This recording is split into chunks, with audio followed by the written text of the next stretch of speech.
കൊല്ലത്ത് MDMA-യുമായി പിടിയിലായ അനില രവീന്ദ്രന് അന്തർ സംസ്ഥാന ലഹരി മാഫിയയുമായി ബന്ധം. കണ്ണൂരിൽ പിടിയിലായ ലഹരിക്കടത്തുകാരൻ അനിലയെ ഫോണിൽ ബന്ധപ്പെട്ടതിന്റെ തെളിവ് പോലീസിന് ലഭിച്ചു. അനില ജില്ലയിലേക്ക് നിരവധി തവണ ലഹരി എത്തിച്ചുവെന്നും പോലീസ് കണ്ടെത്തിയിട്ടുണ്ട്. ദിലീപ് ദേവസ്യ വിവരങ്ങളുമായി. ദിലീപ്, ഇപ്പോൾ അനിലയ്ക്ക് ലഹരി മാഫിയയുമായുള്ള ബന്ധം എന്നുള്ള വിവരം പുറത്തുവരുന്നു. ഏതൊക്കെ രൂപത്തിലാണ് ഇവർ ഇതിൽ ഇൻവോൾവ് ആയിരിക്കുന്നത്? എത്ര കാലമായി ഇവർ ലഹരി മാഫിയയ്ക്ക് വേണ്ടി പ്രവർത്തിക്കുന്നു എന്നാണ് ഇപ്പോൾ അറിയാനാകുന്നത്.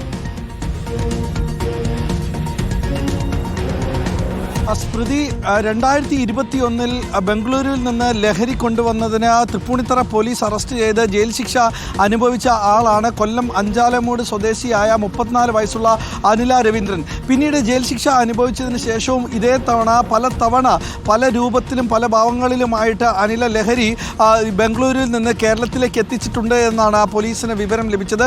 മാത്രമല്ല, അന്തർ സംസ്ഥാന ലഹരി കടത്തു സംഘവുമായി അനിലയ്ക്ക് ബന്ധമുണ്ട്. കഴിഞ്ഞ ആഴ്ച കണ്ണൂരിൽ പിടിയിലായ യുവാവുമായി ഈ അനില ഫോണിൽ സംസാരിച്ചതിൻ്റെ വിവരങ്ങളടക്കം പോലീസിന് ലഭിക്കുകയുണ്ടായി. കഴിഞ്ഞ ദിവസം പിടിയിലായപ്പോൾ 50 ഗ്രാം MDMA ആയിരുന്നു യുവതിയുടെ പക്കൽ നിന്ന് കണ്ടെത്തിയത്. പക്ഷേ രാത്രി വൈദ്യപരിശോധനയ്ക്ക് വിധേയമാക്കിയപ്പോൾ ജനനേന്ദ്രിയത്തിൽ ഒളിപ്പിച്ച നിലയിൽ 46 ഗ്രാം MDMA കൂടി പോലീസ് കണ്ടെടുത്തു. അങ്ങനെയെങ്കിൽ പോലീസ് കൂടുതൽ ചോദ്യം ചെയ്തതിന് ഇതിനായി കസ്റ്റഡിയിൽ വാങ്ങി കൂടുതൽ ചോദ്യം ചെയ്യാൻ ഒരുങ്ങുകയാണ്. ആരൊക്കെയാണ് ഈ ലഹരി അനിലയിൽ നിന്ന് വാങ്ങുന്നത് എന്നുള്ള കാര്യങ്ങളാണ് പോലീസിന് കൂടുതലായും അറിയേണ്ടത്. അനില കഴിഞ്ഞ ദിവസം പോലീസിന് നൽകിയ മൊഴിയിൽ പറഞ്ഞിരിക്കുന്നത്, ഞാൻ പെൺകുട്ടികൾക്കും കോളേജ് വിദ്യാർത്ഥികൾക്കും ലഹരി നൽകുന്നുണ്ട് എന്നുള്ളൊരു സൂചന നൽകിയിരുന്നു. അതുമായി ബന്ധപ്പെട്ട് ഈ അന്വേഷണം നടക്കുന്നു. കൂടാതെ പോലീസിന് കൃത്യമായി അറിയേണ്ടത് എത്ര തവണ ബംഗളൂരുവിൽ നിന്ന് കൊല്ലത്തേക്ക് എത്തിച്ചു, കൊല്ലത്ത് നിന്ന് ആരൊക്കെ വാങ്ങുന്നു, കൊല്ലത്തെ പ്രധാന ലഹരി വിൽപ്പന സംഘങ്ങളുമായി